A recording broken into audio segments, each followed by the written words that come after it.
It's day 8. Day 8. Day 8. And it was a very long day. A very long. Yes. We probably look tired. We got up at 4-ish. Yes. We left at 6. 6 a.m. on the And guess bus. how warm it is at 6 a.m.? Warm. It's still like 100 degrees. Yeah, it's hot.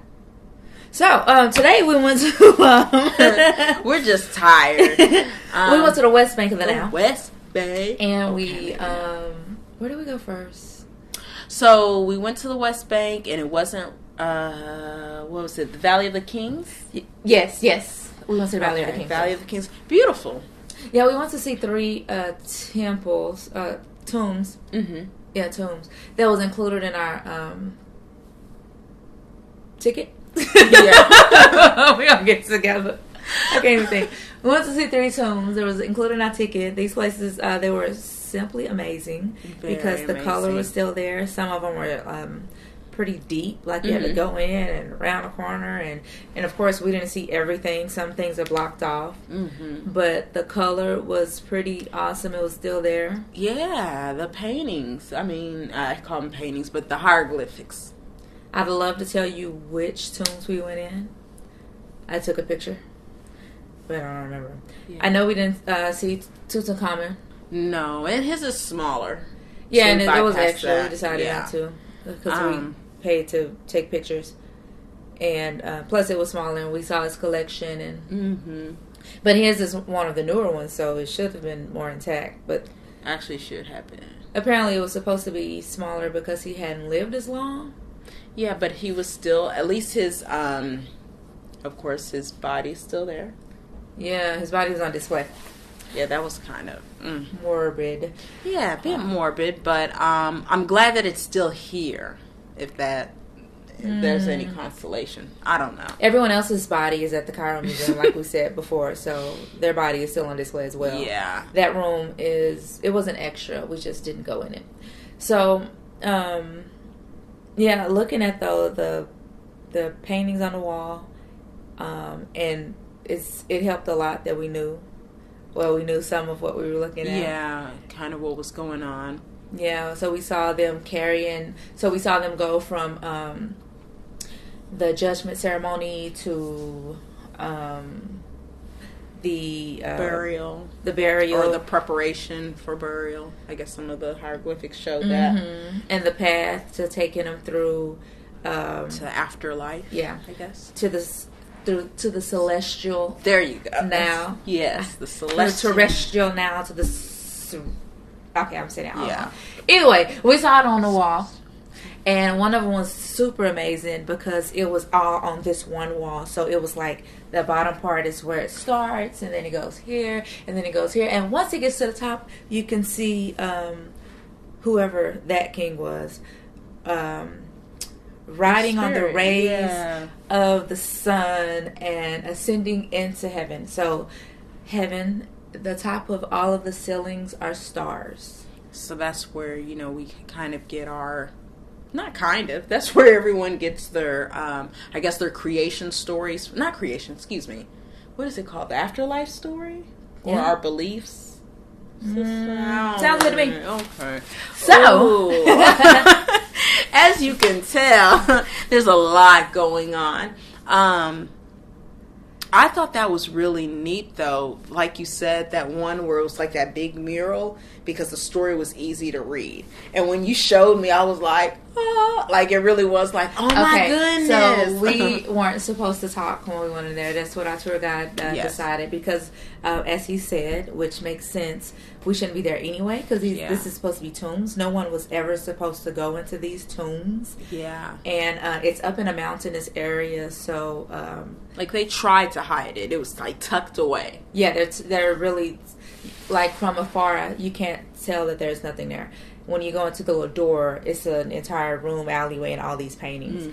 And so, and because they put it in a mountainous area, that took away the need for the pyramid, because it's already up inside of higher planes. I believe that's how that works. And so he said, well, since we're not supposed to be in there anyway, but we're there as tourists, as with all the other tourists, when we go in complete silence. So we don't talk. Mm-hmm. So every time, all 106 of us walk through, 100 and however many, and we don't talk. So we're all quiet. And so when I was showing her the one on the wall, we're not talking. And so when she saw it at first, she was like, yeah, because it's nice art. And then I saw her when she got it. She was like, yeah. It was like, oh, this is what totally, I guess, guides our belief system as far as, put it together. Yes. It was nice. All these different epiphanies that you have while you're in these tombs is great. And, I'm sure people felt the energy. It's different. And I think the silence, us giving that respect, it's almost kind of like the ancestors gave us something back for that, because you could really, truly feel like there's something happening, maybe a connection, something going on there. One thing that I really enjoyed, though, every time we go into these tombs is really just looking at these 3D images and how they seem to really just come off the wall. Like, if I were to create a movie or a film, I would actually, digitally show them, kind of. Oh, just coming out. Yes, because that's what it feels like. Yeah. That's how it feels. It feels like they're coming to reach you, Yeah, we only get scary movies about. Yeah. Or scary parts. Yeah, and it wasn't anything scary. It wasn't evil. Yeah. They're coming back to get you. Type thing. But it's just a feeling of, wow, like, these are my people, and I think the more you do, the more research and the more seeking that you do with all of this, it gives you this true appreciation that, sometimes it is a bit challenging to describe with words, It is, yeah. Because I've been really trying to, I keep feeling lost of words. Yeah, it's going to be extremely difficult to explain this to anyone. The best we can do, probably, I don't know, but probably is this, because we're doing it day of. Yeah. But even with that, like, a lot of it is takeaway, and you have to think. And like I said, a couple days before, which seems like it was forever before, because time just keeps going. But sometimes you get pieces here and pieces there. Yeah. So we left there. We stopped by Alabaster Place to look at how they made that, and we continued on our journey. And granite, and how they hand carve and polish. And so that was neat. You definitely see the difference between handcrafted and the machinery. Machine crafted. Which is appreciative. Yes. And then where did we go after Valley of Kings? We went to Alabaster. Then we went to King of Shepsut or Queen of Shepsut's place. I always forget what to call it. The funerary temple of Pharaoh Hatshepsut at Deir el Bahari. Okay, what did you think was interesting about that? So I know one of the big things that we looked at was her virgin birth. Mm-hmm. So we saw on the wall where she was born of Immaculate Conception. The god Amun-Ra, or was it just Amun? It's Amun, I'm sorry. Amun is the unseen god. Ra is the physical representation of God. But yeah, teach me. Go ahead. So Amun impregnated her mother, whose name I cannot remember, and she was born of a virgin birth. So it's all there on the walls, and so we were able to see that. And we were also able to see an image of her that looked more realistic, because she wasn't really skinny. It wasn't like the not stick figures, but the normal images you see. To me, I took that part to mean, so when I look at hieroglyphics just from the last, or the Medu Neter from during this past week, I look at it like a language, because that's what it is, right? Mm-hmm. So we always write A, B, C, D, E, F, G the same way all the time. Yeah. And according to which order we put it in, different words. Blah, exactly. Blah, blah. And so that's kind of how I look at the writing or the images. So they're saying the same type of thing because that's the language. Mm-hmm. It's not, and that's why you don't see many variations from it. You see the same type because it's A, B, C, D, E, F, G. And so it's not really an artwork Like, we look at it as pictures. It's really words. So that's what I've taken from it. And I guess when you think about it, so the hieroglyphics are the words, and then the pictures that are above it are truly your visual images to kind of tell the story. So I like that. And I mean, that's basically what it is. You're right. That is the language below, and then the image is your... But it's almost like a picture book. That the images are the words too. Oh, see, I didn't take it that way. I really was taking it kind of like as a, a book with pictures. Yeah, it's really hard to fathom it because we don't have that. Yeah. But that's what I've been getting from it from this past week. And even in his lectures, when he speaks, that is kind of, you know what, you're right. And the one thing that I have noticed, it's almost like if I wrote something down and then you wrote something down, our handwriting's totally different. And I noticed some of the hieroglyphics, just how different, like, they're the same symbols, but just, there's variations of how they were displayed. I think the variations are kind of small, because I was even thinking, I was like, do they have molds for these? Yeah, no, they are very similar. They are very similar, but I noticed in the first tomb that they seem to be, or was it the second? Ooh. They seem to be just like a little bit thinner. Yeah. They were still deep, but they were just a little bit thin, almost like that person had smaller handwriting. And it just dawned on me while I was looking at it. I was like, cool. Oh, that's a different handwriting, That's pretty cool. But yeah, it's just neat. But that's kind of what I took from it, because even, like, for instance, so you have the, with them going into the afterlife, that story is told from the 4th dynasty to the 18th dynasty, because we've seen, and that's probably at least 1,000 years, I don't even know how many. Yes. But the span is huge, and the language is pretty much the same. Yes, it is. Because they're telling the same story, even though there's a different person's name. Exactly. It's like looking at Matthew, Mark, Luke, John, kind of like looking at the New Testaments, and... hint, hint, that is where, that's where historians and the archaeologists have stated. You know what? One day did we say this with the red writing and the black writing? No, we didn't talk about it. Sorry. It came to me. I was like, let me not lose that. Yeah, that's awesome. So, going back to the books. You said Luke, and that's what made me think about it. So, archaeologists and historians have, even put on record that this is where we've received most of our, what was that? Dang. There was an article where it actually stated most of the New Testament. They see where it was just directly taken from the stones, I guess I'll say. It's from, the pyramid text, or the coming forth by day and by night. Yes. And so one thing we did get to see in our during lectures is actually how the writings of some of the hieroglyphics were in red. Yeah. And where do we see that also in the Bible when Jesus is speaking? Yeah. Those are in red. Because he was, it was something he would say, and then when it was Amen speaking, yes, it was in red. When Amen was speaking, yeah, and so in the Bible it's when Jesus is speaking. Yeah, so it shows you that similarity. It's a million of them. Nothing new. Y'all are gonna get sick of hearing me say this, but nothing new under the sun. So I also like seeing. I said Hatshepsut's image, and then Sinmut. That was new to me. I had never seen or thought about that. So that image that was of Sinmut. Okay. And then what about, was it in Ramesu? Is it Ramesu? Ramesu, yeah. Okay, so in Ramesu, we got to see the actual chairs that they would sit on, and they were the red, white, and blue. Oh, yes. I thought that was amazing. Like, we were all looking at it like, dang. Okay, so the Ramesseum was the one that had that huge bust of Ramesu on the ground. And this thing was... I couldn't even get a good... It's hard to get pictures anyway because all this stuff is massive. I try to do a little video to try to give you an idea. And it's even funny to see because you'll see him talking at the bottom and you'll see all of this. And then you'll see he's way down here. Yes. But so at that one, I think that was the... I guess it's the funerary temple of Ramesu. Okay. So with the red, white, and blue. So go ahead and... So we were just in amazement because...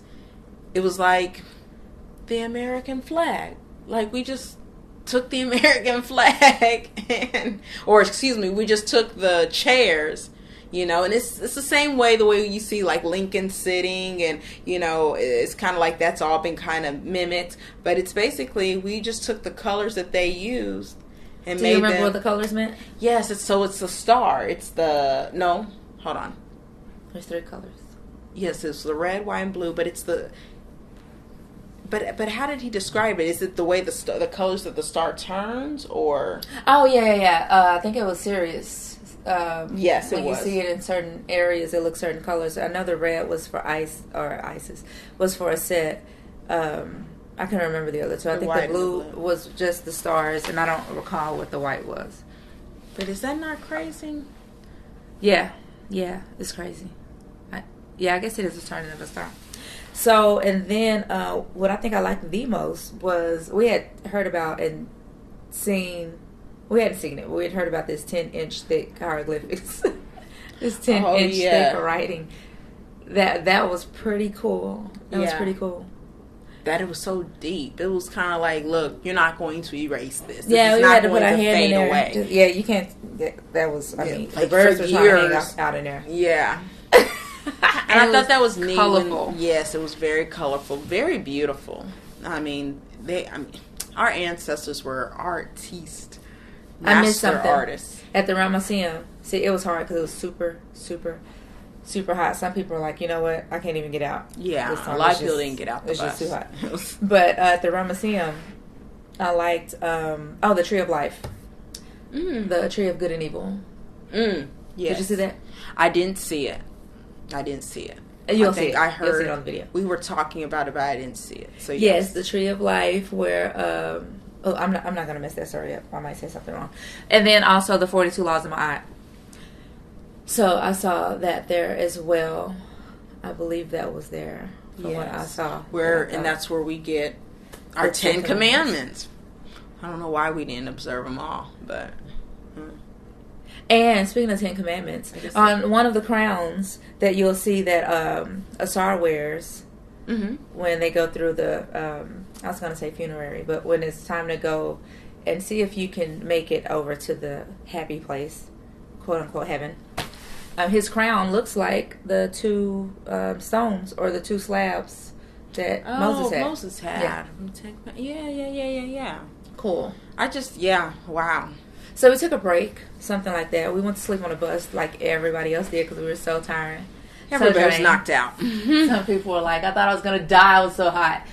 Yeah. I mean, the heat is overwhelming. It truly is. But, I mean, it's worth it.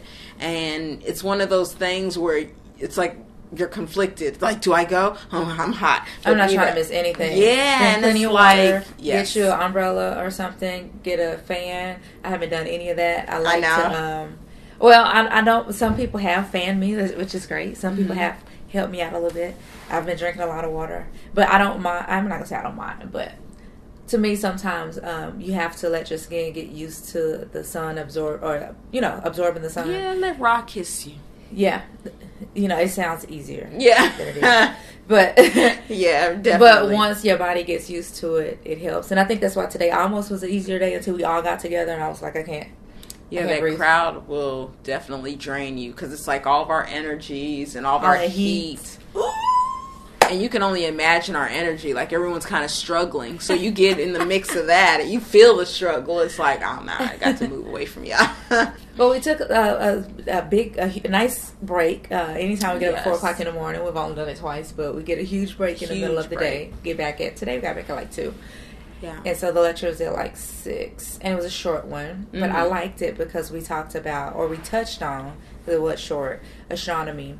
And astrology. I also like that we went into the Ptolemy age because I'm like a historian here and I like days and amounts and numbers and storylines and cultures and understanding what's going on. So it was helpful. That was a prize for me. And I also found out that my Greek astronomy sign is a Leo, but my Kemetan sign is Heru. Nothing but the sun. So, but let me know. Makes sense. Yes. that lion that I said was created within the Leo age, the Haruan age, was true. No, it's just something I believe. Nobody can prove that. Remember, he said we're still learning. No, he said it could be true. Like, oh, okay. I mean, unless you can actually carbon date or something. You didn't ask him, and I did. so it was. You did ask him. Mm-hmm. Okay, I mean, It could be true. Gotcha.